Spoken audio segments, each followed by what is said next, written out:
Hello and good evening, or maybe good afternoon, depending on your location or state of mind. Welcome to Writers in Conversation.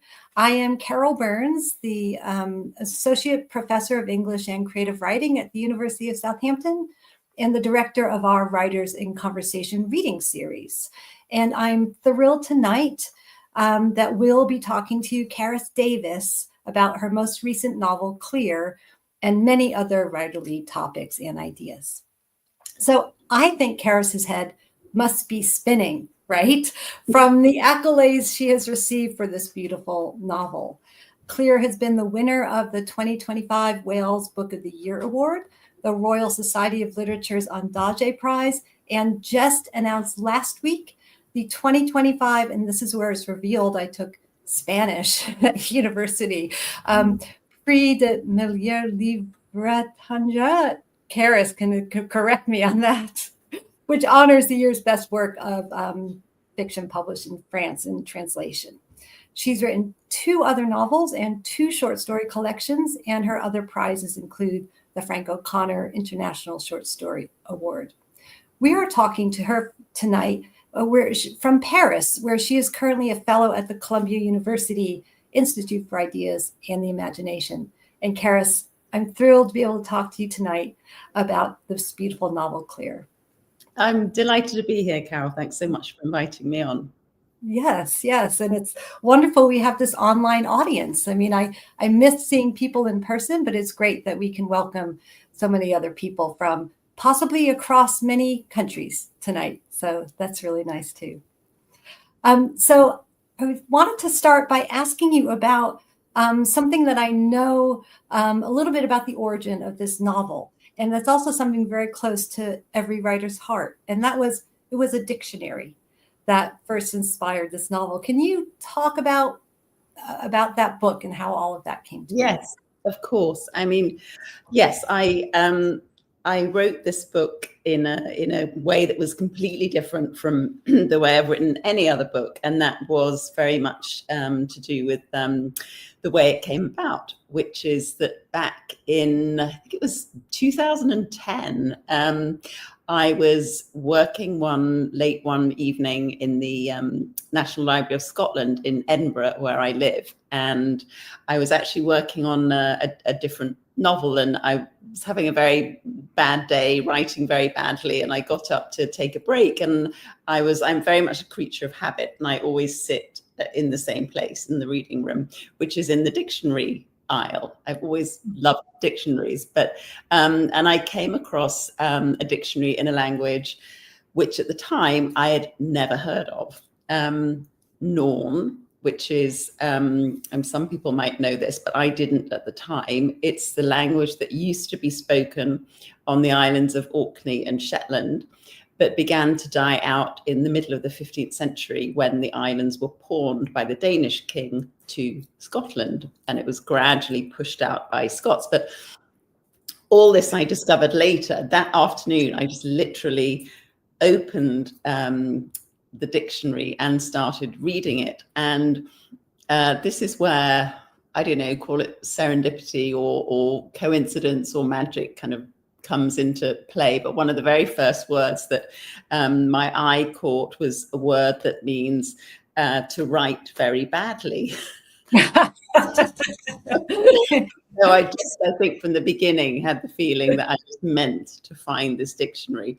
But what mostly captivated me was just this incredible sort of specificity and beauty of these words, which immediately started to conjure not just a sense of place, but a whole way of life, a kind of feudal existence. I mean, there's a little glossary at the end of the novel, which just, it's just a list of, I don't know, maybe there are 30 words which crop up in the book. But just to give you an example, you know, there's a word that means a dense bluish fog along the shore in calm weather. You know, and it's just one tiny little 5-letter word.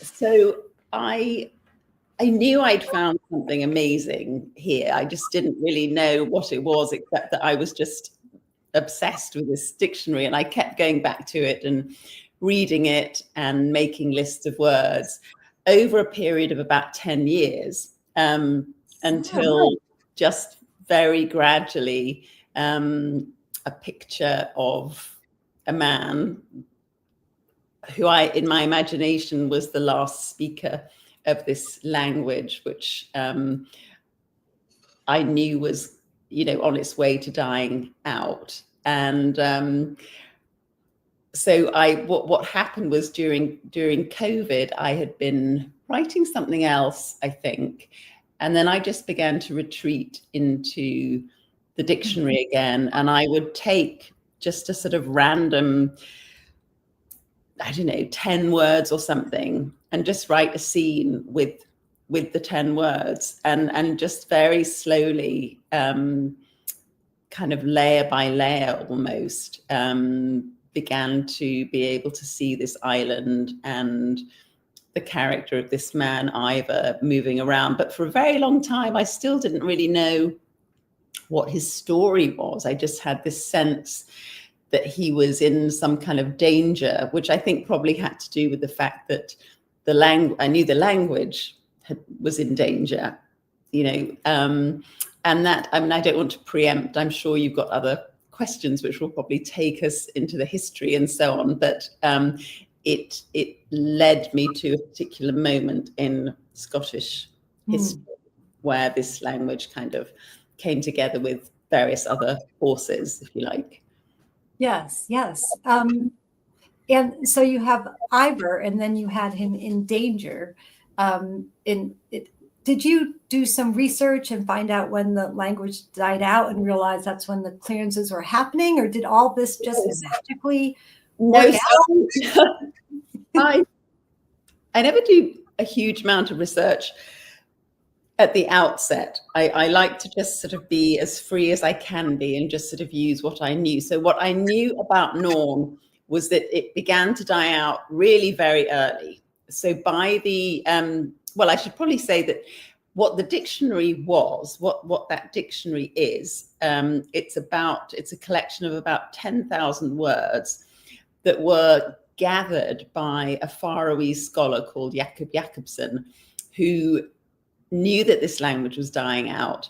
And he traveled to Orkney and Shetland in the late 19th century, by which time Norn was really, really, really dying out. But he went and he talked to all the old people, and he, in many cases, he sort of had to drag the words out of them because they were slightly ashamed, because Norn was the language of the peasants, and they didn't want to be seen as knowing it. So it was not an easy task for him, and he'd use the younger people as sort of go-betweens to drag these words out of them. So it was words that they could remember using as children, which perhaps now in the late 19th century had already basically dropped out of use. So what in my imagination, what I thought, well, okay, well, what if one man had lived in a spot so remote that it was possible that he was still speaking what was essentially, a native tongue around about the middle of the 19th century.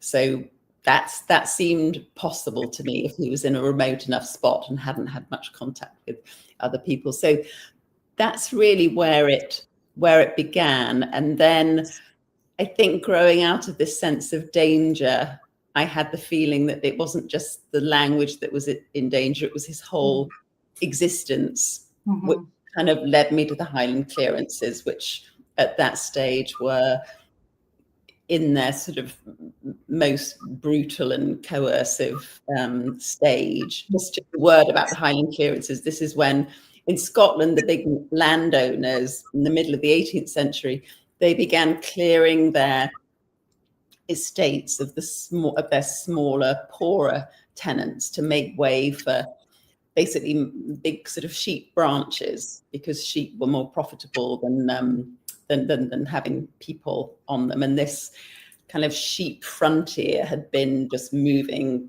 steadily further north. So I imagined, this little sort of rocky island being there and not yet fully exploited. So the story involves a landlord who decides, he's going to put sheep on this island. He needs to get the tenant off. The tenant is Ivar. So he sends somebody to evict Ivar from his home. And that somebody is a very interesting authorial choice as well. It's not your typical person who's going to clear somebody off an island. It's a minister who's impoverished because of leaving his church on ethical grounds, who decides he's desperate for the money.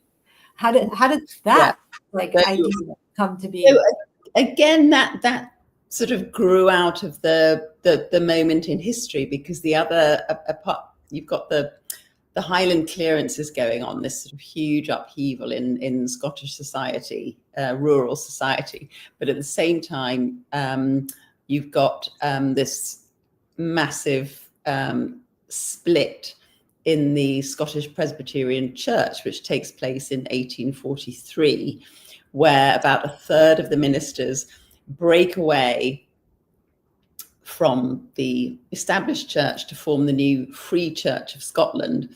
And this is where it kind of gets a little bit complicated, but I'll unpick it. So the reason the rebel ministers leave the main church is because they're against the custom of patronage, whereby the landowners are allowed to appoint ministers to the livings on their estates. And the new free churches believe that that's overstepping their mark. They shouldn't be doing that.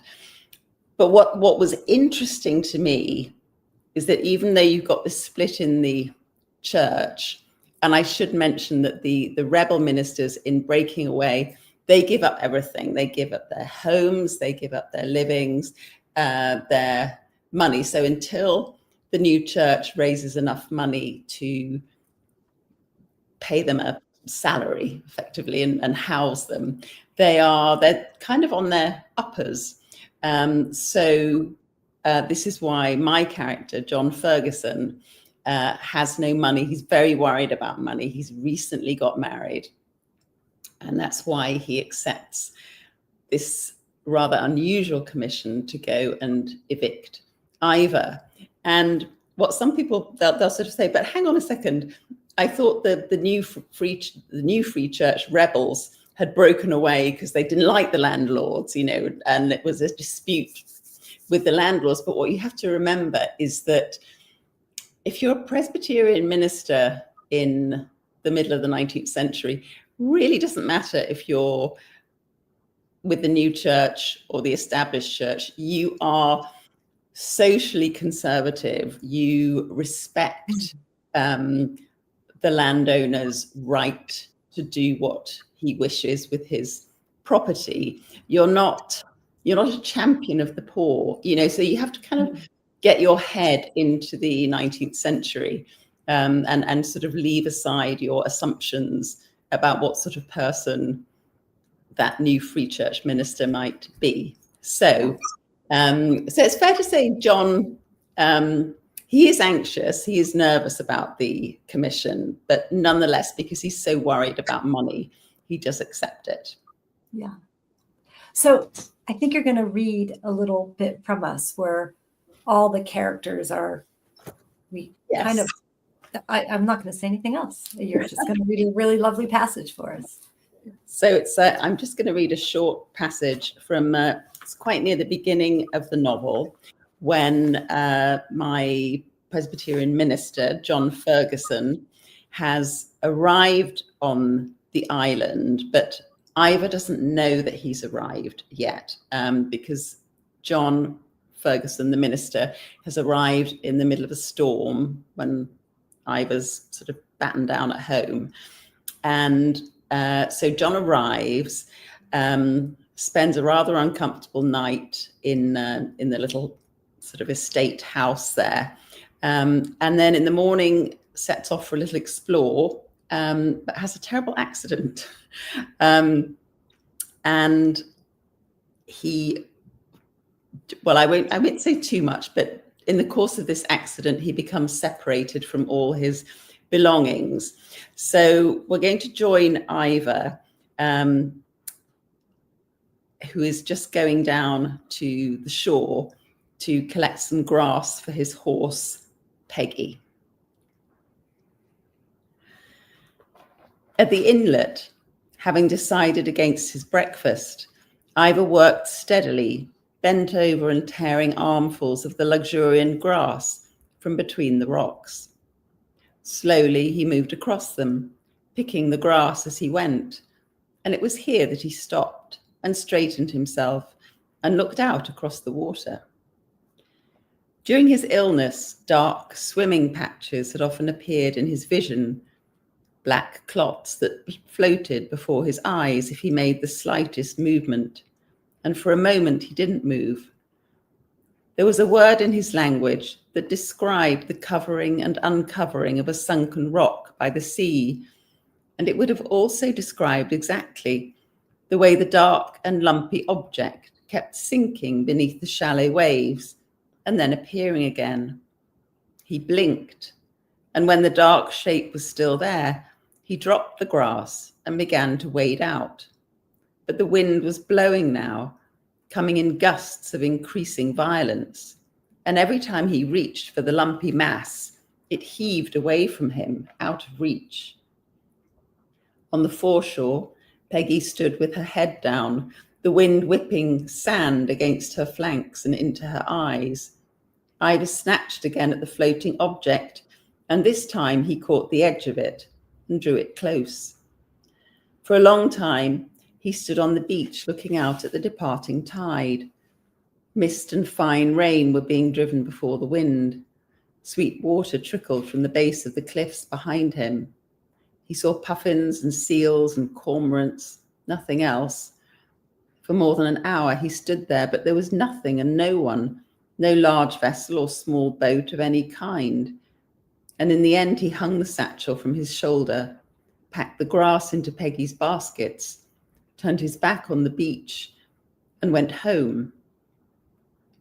In the satchel, he found a bundle of sodden papers inside a blue cloth cover, a comb like the one Hannes had once brought back for Jenny from Bergen, the time he got the tea and the tobacco, only smaller and with smoother teeth. A piece of corn-coloured soap, soft and squashy from all the water. A tin containing a small folding knife and what he believed to be writing implements. And right at the bottom, under the papers, he found a dark-haired woman inside a leather frame, looking up at him from behind a piece of broken glass with a shy and secret smile. So we'll leave him there, I think. I could just open. I've read this novel, a couple of times, and I talked to a book club about it. I taught it last week. I feel like I could open any page and read a passage, and it's just so beautifully constructed. And that's yet another example of that. So gorgeous. And here we have Mary, who, it's impossible to have a favorite character in this book, right? They're all wonderful. But she seems the most clear-sighted of all the characters. And the one, although she's not the minister, with a real sense of moral justice. Did that happen by happenstance? Did you want somebody to have this clear-eyed vision of the world? I never set out kind of wanting my characters to be one thing or another, but I have been asked more than once, I have to say, why are you drawn to these kind of slightly mixed up middle-aged men who always seem rather poorly equipped, for the situations that they end up in. And I'm not sure I have a really good answer for that, other than that I am just interested in those sorts of men who are that there are a real mix of qualities. I'm thinking primarily of John here. He's essentially a good man, but he's sort of, he's courageous in many ways. He's broken away from the church, but he's also a bit cowardly. He's a bit frightened of going to the island. He's very anxious. He gets seasick. He's got a terrible sense of direction. So maybe it seemed sort of natural to me that he would be attracted to somebody as sort of sure of herself as Mary is. I mean, so but I should say all three characters, they're all in their 40s, which I think almost by today's standard is more like they're more like in their 50s. They're not young. They're not young people. And Mary never expected or particularly wanted to get married until she met John, and she meets him in rather an unusual way. But they meet and they get together. And I suppose early on, when I wrote this, there's a scene early on where they travel to the estate office where it's explained to John what he's going to have to do. And, I knew that Mary was present, and I could sort of feel her silent rage, I do. I mean, one of my slight bugbears about historical fiction is very often the female characters. I feel they are given more. They're given a very modern sort of degree of agency, and I'm much more interested in women. A woman like Mary in the middle of the 19th century. What kind of agency does she manage to carve out for herself within the very strict limitations? And she she loves John, and she knows he's a good man. So she sort of and she knows that he's sincere. She knows that he's doing this because he's worried about money, because he wants to look after her, put a roof over her head. So she kind of just keeps her worries to herself until she doesn't. That's probably all I say without giving too much away. So I did, although I didn't plan her character, I did have a very clear sense from very early on who she was. And she is a very important force in the novel. And again, without giving too much away. Absolutely vital. Yeah. Absolutely vital to the novel, even though so much of it takes place on an island where she isn't. Yes, exactly. Yes. And yet she is just a force in the novel, absolutely necessary. Yes. And she's so she's, when I wrote that scene and Ivar finds the picture, I didn't know that was going to happen until it happened, but it just felt so right that Mary should be present in some in Ivar's imagination, and present there on the island, even though she's still a long way away, back on the mainland. And then the other interesting, one of the many, many interesting things that happens in the novel is this, how these two men forge a friendship despite not sharing a language, and despite their having opposite desires. Ivar isn't going to want to leave his island, and John's job is to take him off it. And so was that again something that happened as you were writing? Well, I mean, I definitely knew very early on that was the essential complication, was that here was one man didn't want to leave, another man has come to tell him he has to. What I hadn't sort of really reckoned on was what a tricky spot I'd got myself into with two characters who can't speak to each other. That's quite a challenging situation for a novel, because, well, I'm sure there are some novels where perhaps people don't speak to each other. I don't know, but to me, it seemed impossible that these two should form any kind of relationship if they couldn't communicate. So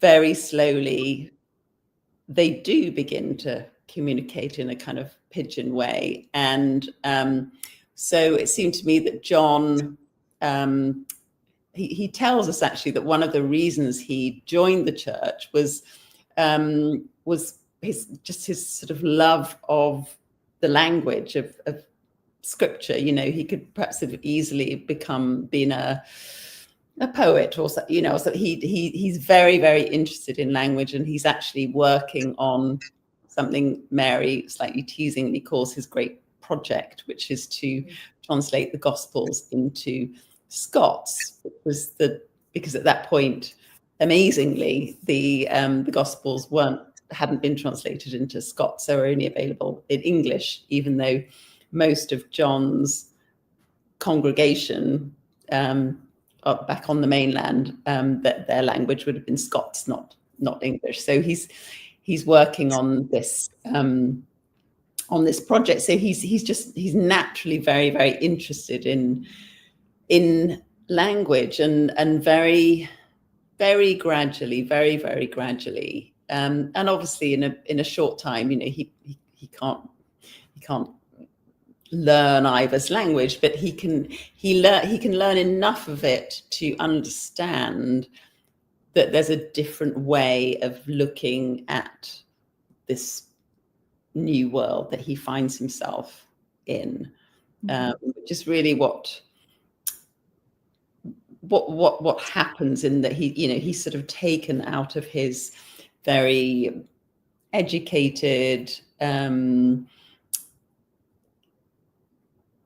life, and he's been placed somewhere where he has to evaluate life differently, and to a great extent he uncovers that literally through the words themselves.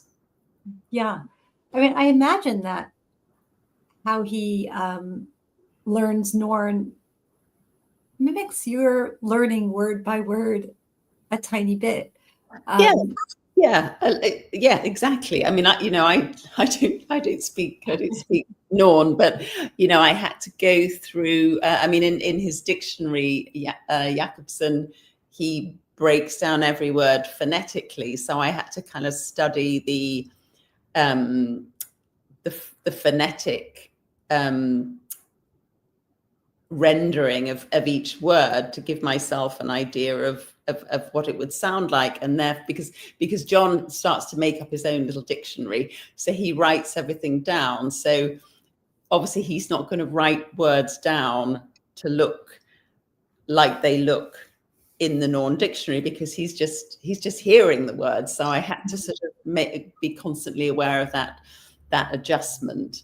But yeah, and I think in a way he expresses the kind of delight and wonderment that I experienced when I got acquainted with the dictionary and the words. Well, I'm delighted by the passage you read had this phrase in it, and you'll often say, if he were to use a word in his language, or the word in his language that he thought of. And so I'm going to read out one of my favorite little scriptures of that. He might have reached for that word in his language that described what happens when a rock is covered and uncovered by the sea, when briefly the water rises up and submerges it completely before it falls away again and reveals it. That's just the fact there's a word for that. Yes, simply amazing. Yeah, which I have to admit, I can no longer remember the Norn word, but I do think that matters in a way. And actually, there are a lot of instances in the book where we don't ever learn what the Norn word is, because that was the other quite challenging thing. I was to not overload the story with, with all these words, and I didn't want it to be this sort of and did you know the Inuit have 100 different words for snow? I didn't want it to be that. That wasn't the point of any of this. And really, there's much more that the definitions of the words and the words themselves wove the sentences and the paragraphs, and I mean, to give you one example, Ivar's house, I sort of built it out of the words for the weighted ropes that he uses to, keep the thatch down on his house, the square hole in the roof through which the smoke escapes, and the runnel, the sort of drain at the edge in the interior of his house where the waste runs out. All these little things. These are all words that become, concrete visual aspects of his life and what John encounters on the island, and there are lots and lots and lots of different words for different kinds of mud and bog, and so they spend quite a lot of time stomping through muddy bogs and puddles and things, and there are three hills on the island, and this is just because I came across a word for a white hill and a pointed hill and a round hill. These all have their specific words, so they became concrete things on Ivar's island. Mm-hmm. So at the same time, I want to mention to our audience that we will be moving to questions at some point, so do send them in. Just because I haven't asked you invited any yet doesn't mean that we won't be. So don't be shy. We'd love to get questions from the audience, and we'll be turning to that shortly. And I've distracted myself from my question. Oh, I know. So it's also at the same time, you have to turn the page in this novel. I mean, it is very tense, and you do want to know what happens. Is that something that comes naturally to you, that idea of plot and narrative momentum, or is it something you feel you need to? It's interesting. I mean, I don't plan and I don't plot, but I am very conscious that it's almost like visualizing a kind of rope that I'm kind of pulling the reader, through. I do feel it's very important to, you read one paragraph, there's something there that makes you want to go on to the next paragraph and the next paragraph, and from one chapter to the other. And it is, I suppose, quite deliberately structured to ratchet up the tension, for sure. I mean, I don't think it's too much of a spoiler to sort of say the essential structure after a certain point is that we flip between sort of Mary chapters and Ivar and John chapters. And there's a sort of there's a kind of pincer movement that's going on where, some kind of meeting is inevitable. Well, really the essential, once you've got a complicated situation that is leading you somewhere, John has come to evict Ivar. You're moving towards this sword of Damocles that's kind of hanging over the novel. So it was quite a tense situation from the beginning, just because of that, and then all the complications between the characters sort of ratchet up the tension even further. So yes, once I know what the story is. And by no, what I mean is I don't kind of think it up. Once I've written what's essentially the story, then I do an awful lot of work on sort of thinking, okay, so is that, would it be better to have that scene after that, or, would it be better to delay that, or, and there's a lot of tension to be gained from the point at which you choose to finish one chapter and then leap to the beginning of another chapter and then return, to that moment. So the handling of time becomes very fun, actually, to be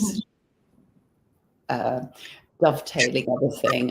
And so, yeah, I mean, tension is extremely important for me. And I'm always thinking about maintaining the tension. And if I sort of feel the tension is ebbing away a little bit, I sort of go back and think, okay, what can we do to sort of keep that on the boil? So, yeah, I am definitely very conscious of that. And the way you change point of view, you mentioned the second half, but even the first section is changing between Ivar and John. Mm-hmm. And, you change once, and then you realize that the man he needs to evict is Ivar, who we've just met. And immediately we're like, when's this going to happen? When are they going to meet? I mean, so, and then you changed very strategically between those two points of view. Well, there's so much tension to be had from one character knowing something that another character doesn't, or, and that happens throughout the novel. There's an awful lot of tension to be had in straightforward dramatic irony, where the reader knows more than the characters. Yes. And then you have that beautifully, you just kind of float up into this omniscience point of view so effectively and fluidly, and always at the right time. Did you always know you would do that? Or I think there were just certain moments when it's just, I don't know, I like to do that, sort of suddenly just take a bit of a bird's eye view of everything. And I mean, it's all artifice, isn't it? In real life, we're all inside our own heads. None of us, I don't know what's inside your head. You don't know what's inside mine at any given moment. It's the magic of fiction is that, that can be kind of laid out on the page, and we can flip between heads, or the author can hold things back. I mean, I don't like to play tricks, and I really hope I don't hold back information in a false way. I think when characters don't know things, it's because they haven't been told, or they can't know things, but the reader knows. So I definitely don't think you're doing anything, you're not cheating. I mean, there is one moment, there's quite a dramatic moment where something happens, and it is written in such a way that we know something has happened, but we don't quite know what it is. I don't know if you know which bit I'm talking about. I'm not 100% sure. I would guess, but I'm not 100% sure. It's at the end. Towards the end, yes. Yeah. Yes. I think I do. Yeah. But, but again, it's only what I'm doing there is I'm just sort of narrating what's happening. And actually pretty soon you do find out. I'm not a big believer in kind of just torturing the reader by withholding information. I think that's a bit of a cheap trick. Yes, I agree. My students, I've probably told my students that too. they can a bit of thumbs up in the chat. So my last question, until we move to a question from the audience, and then I can always ask questions. So one thing I was wondering, so as well as the plotting being so intricate and well done, I mean, word by word, sentence by sentence, the with this novel and all of your writing, it's so concise and gorgeous. So tell me you don't like start writing at 2 a.m. when you've had a glass of wine and it all comes tumbling out and then it's perfect in the morning. I want to hear you torture yourself with this, but what is your process then for? It's pretty chaotic. I mean, it takes me a very long time to figure out the first sentence. I will always have written a lot before I sort of arrive, and then gradually, that first sentence will sort of rise to the surface. I mean, and then the first sentence of Clear is he wished he could swim, and so that just sort of puts him right in the middle of the storm. No preamble, nothing. So yeah, no, I just write a lot, and I sort of liken it a little bit to sort of, it's a bit like flicking paint. You're just kind of, you've got your canvas and you're just sort of flicking scenes and paragraphs and sentences, and at a certain point things begin to cohere here and there. And a lot of paring away. And a lot of paring away. Yeah, there's a lot of rubble on the floor. Yeah, sort of, I have to sort of work things out in my head, but then I realize that actually none of that belongs in the story. It's amazing how much you can do in just one sentence in terms of, some sort of background explanation, or something. You can cover that in a sentence. Or I will say that it's amazing what you can cover in one sentence. That's what I think is true. Not everybody can do that. I mean, I was thinking you've made concision in the brief novel. You were doing this well before Claire Keegan made it something that publishers actually wanted, right? Yeah, finally short novels are finally acceptable. Yes. So let's go to our first the first question. We have 3 questions now. Excellent.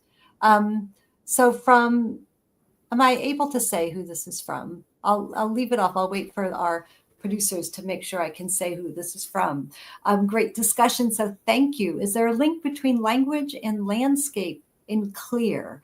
And if yes, can you let us know about the nature of that link?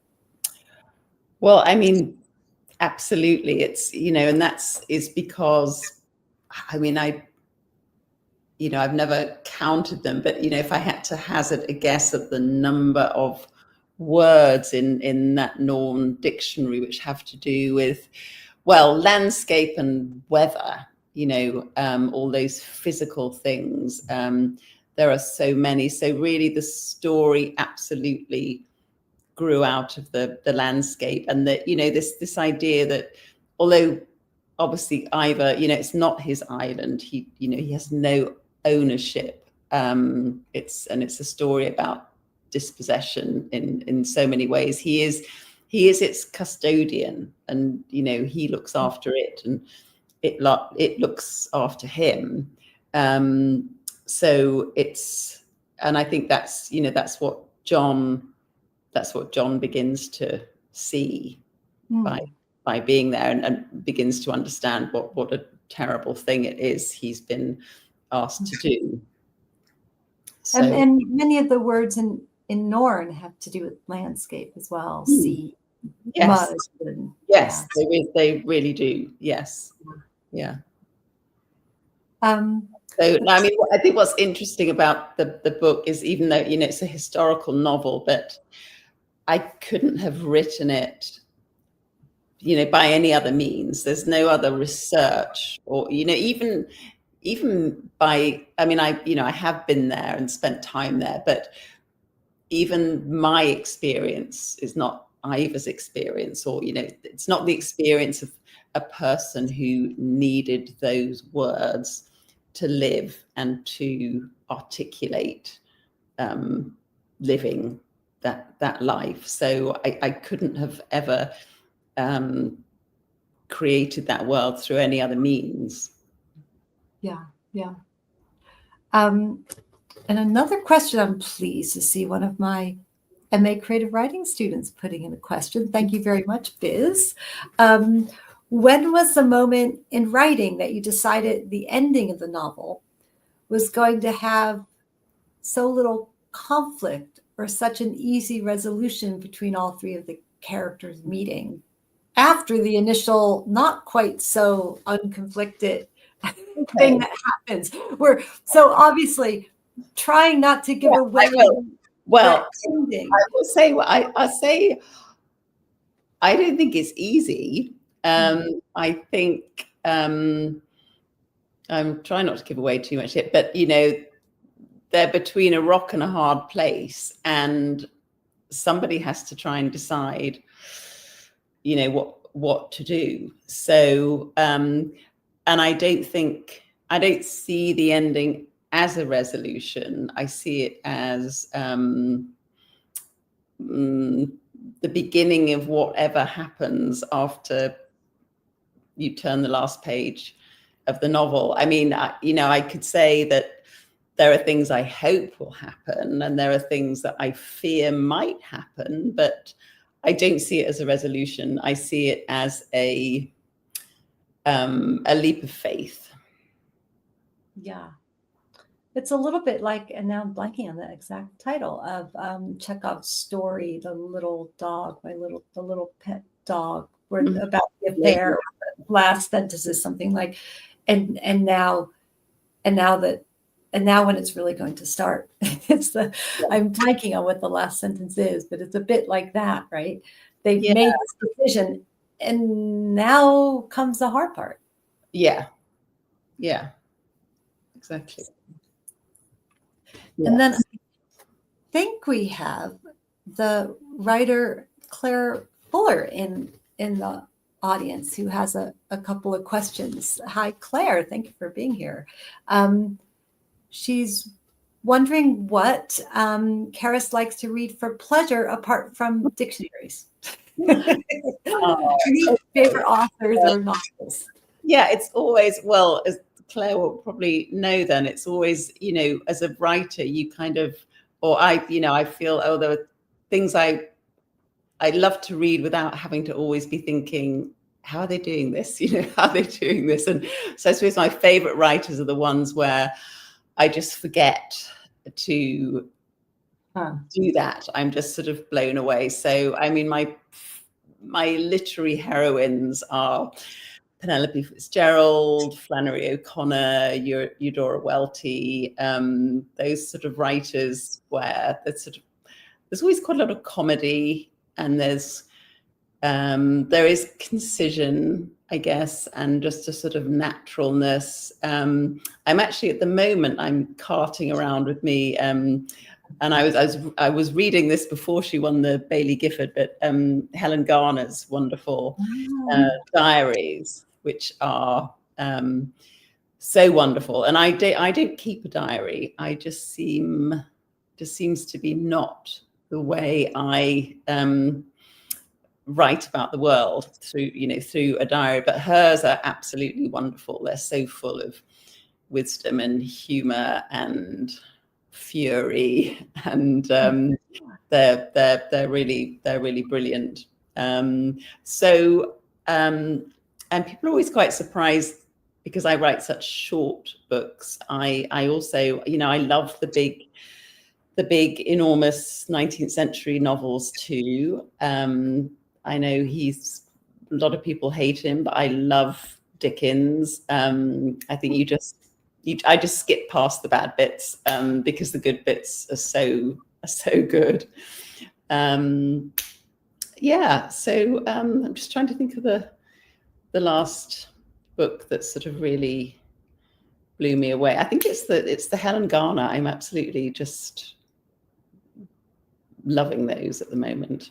And maybe because it's a diary, I'm not sort of thinking too much about how's she doing this, because she's just doing it. Yeah. Yeah. Terrific. Okay. Claire says that I'm currently reading those two and loving them. The diary, I think she means. Yeah. Yeah. Cool.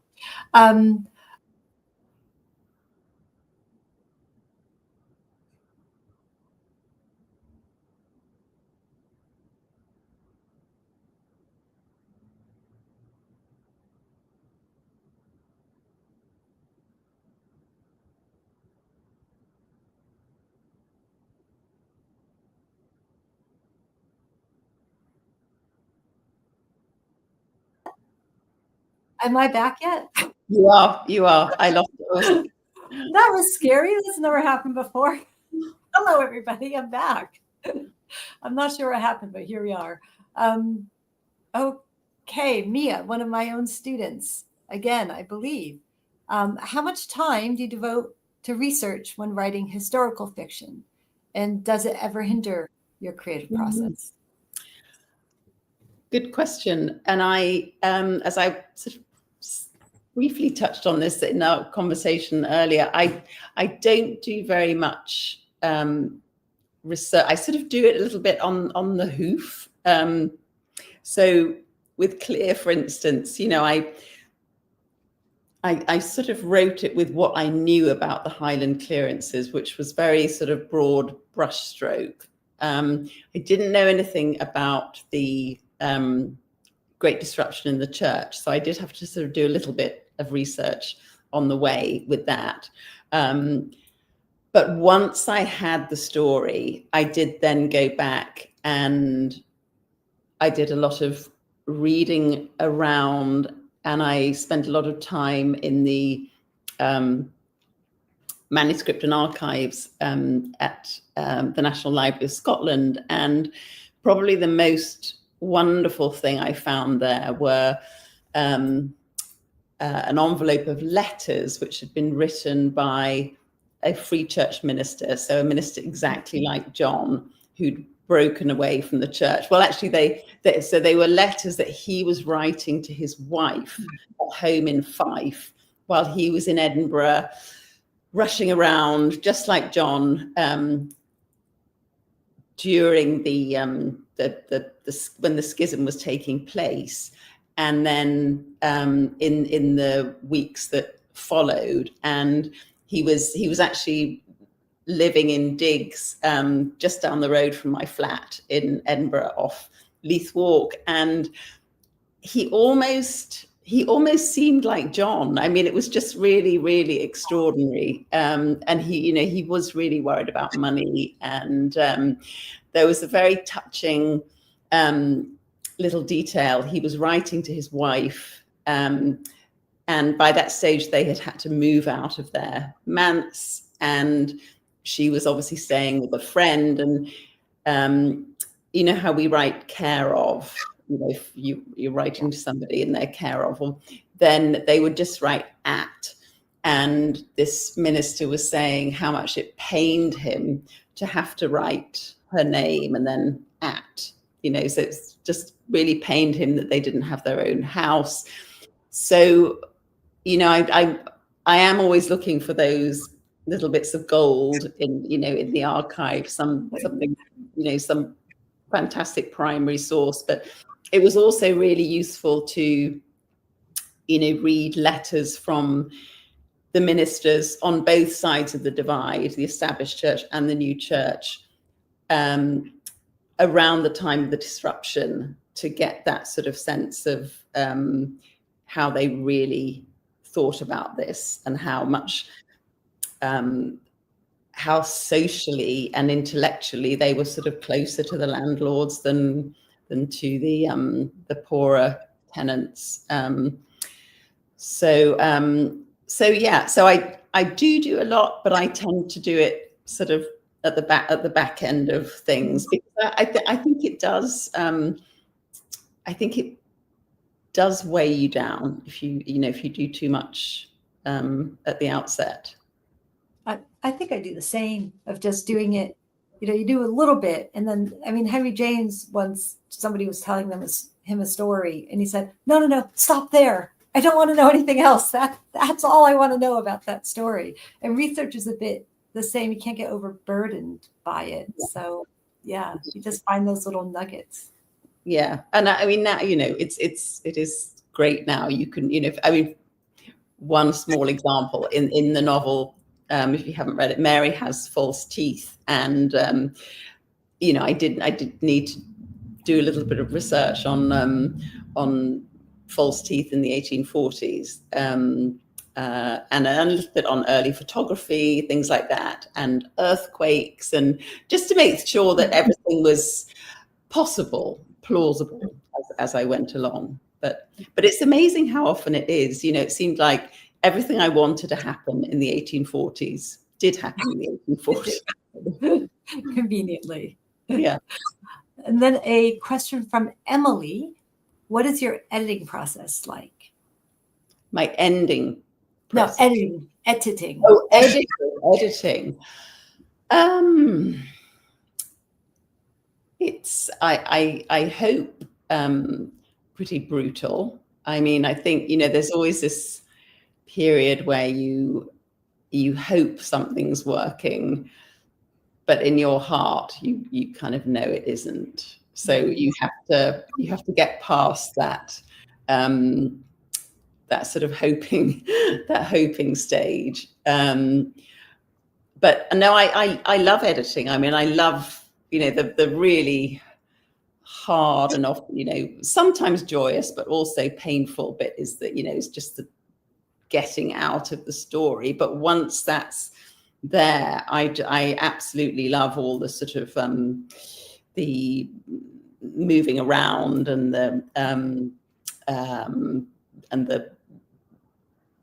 drawing out little bits. I mean, sometimes that happens. My first sort of main reader is my agent, and he's very, very good at pushing me, just into some of the corners which maybe I'd been afraid to go into, and asking questions. And so at that point, often a little bit more goes in than had been there initially. Interesting. Yeah. So you've written stories and novels. Do you prefer one to the other, and when do you know which is the right form for a story? I mean, I like doing new stuff. And at the moment, even though that this was my third novel, novels still feel quite new to me. I still feel like I'm figuring out what they are. And I only wrote a novel by accident in the first place anyway, because I wrote a long short story called West, which I put aside for a few months. And then when I took it out again and reread it, I just thought, how could I have ever thought this was working as a short story? It doesn't work at all. It's sort of both overburdened and abbreviated. And at that point, I thought, well, let's see, maybe it's a novel. So that's how West came about. And so novels still feel new to me, because I was writing. I love short stories, I do, but I was writing them for 20 years before I wrote a novel. So I think I'm just doing novels at the moment. But never say never. Never say never. Okay, we have a question from Amanda. I loved this book, a beautiful rendering of an emotive period of our past. Ivar's worldview is starkly different to that of the, quote, improvers.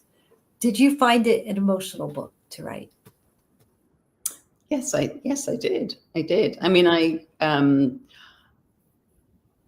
I love all three of the characters, and they're all in a very tricky spot.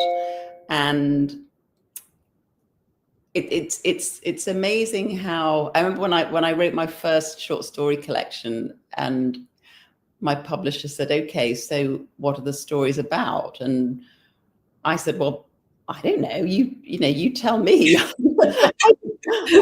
I just wrote them, and it's amazing how you're not really aware what you're writing. You're telling the story. You're not so much aware what it is about, except gradually I have become obviously increasingly aware that I'm drawn to certain topics that appear to fascinate me. So, things like dispossession and settlement, and, one group of people wanting the land that other people are currently living on, that crops up over again, time and again in my book. So, that did feel, that did feel very emotional. And I did feel,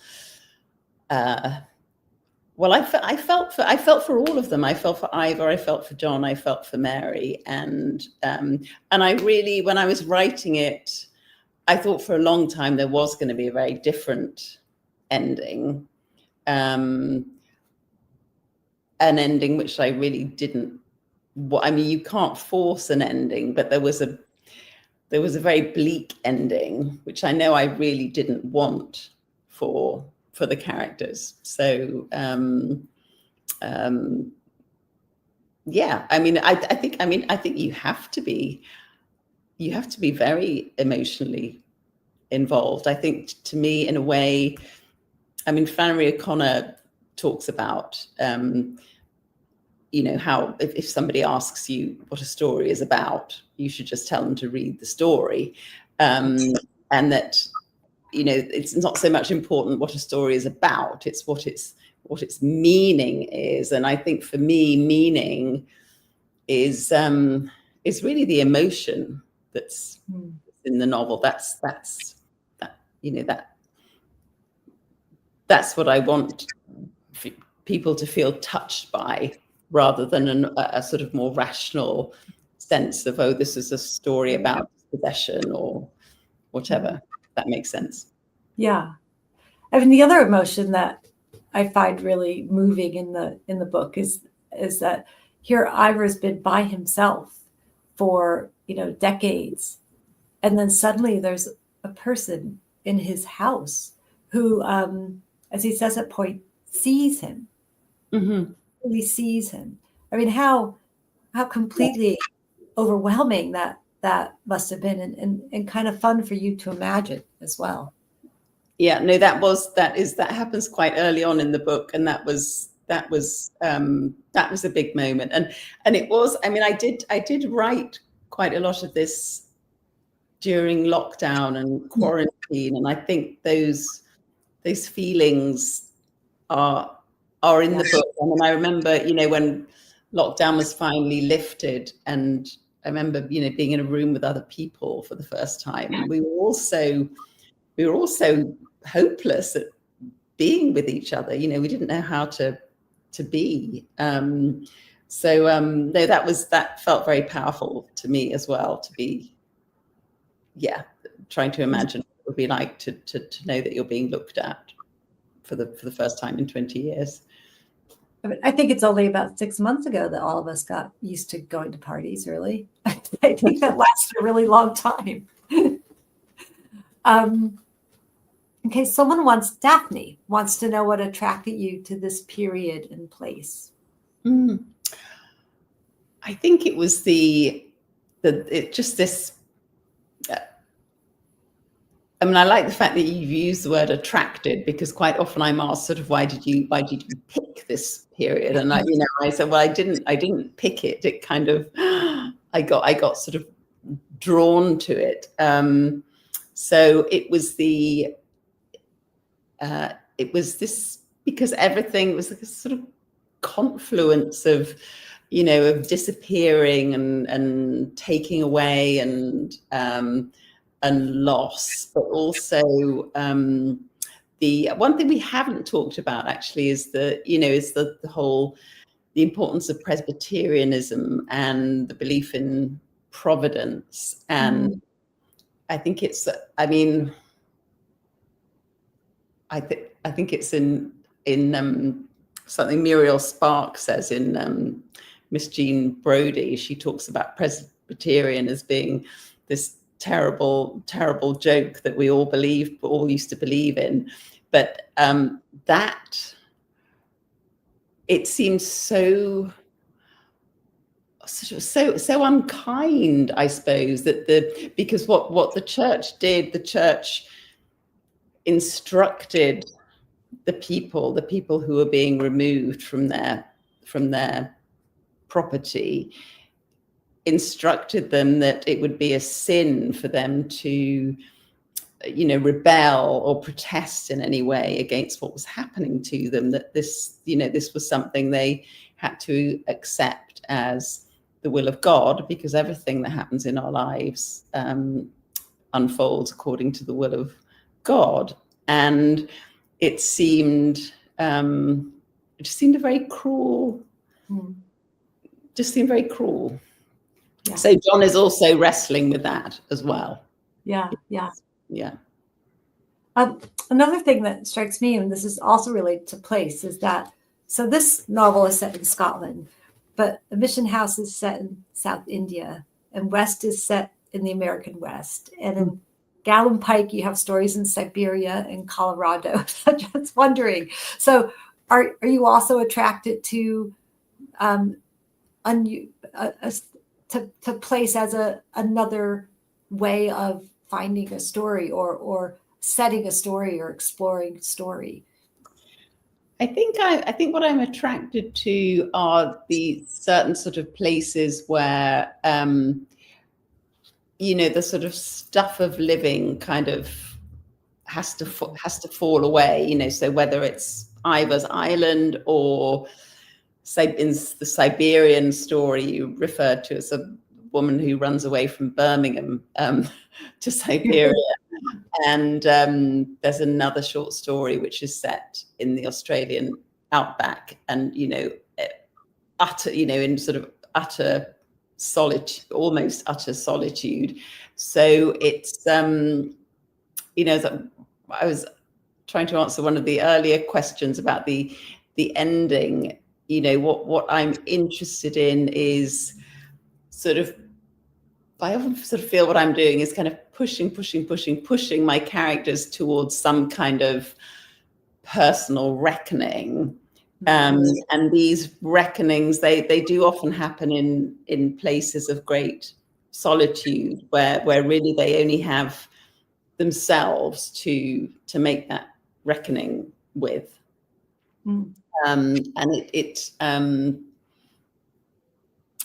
Where places where our choices are somehow both very kind of simple and narrow, but also limitless. So what sort of choice will we make? I think that's what I'm always interested in.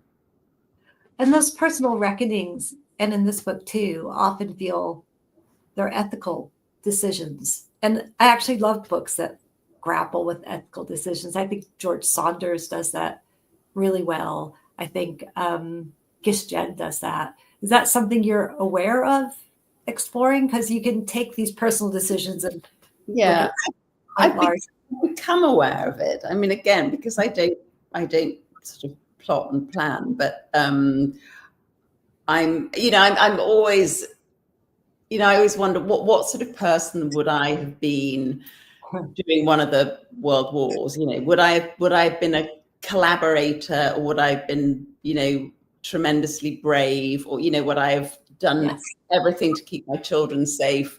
And I just don't know. And so I suppose I like putting my characters in those sorts of positions where they have to decide. Yeah. So one last question, and that is, if you're able to, here you are in Paris for a year at this wonderful fellowship. Can you talk at all about what you're working on?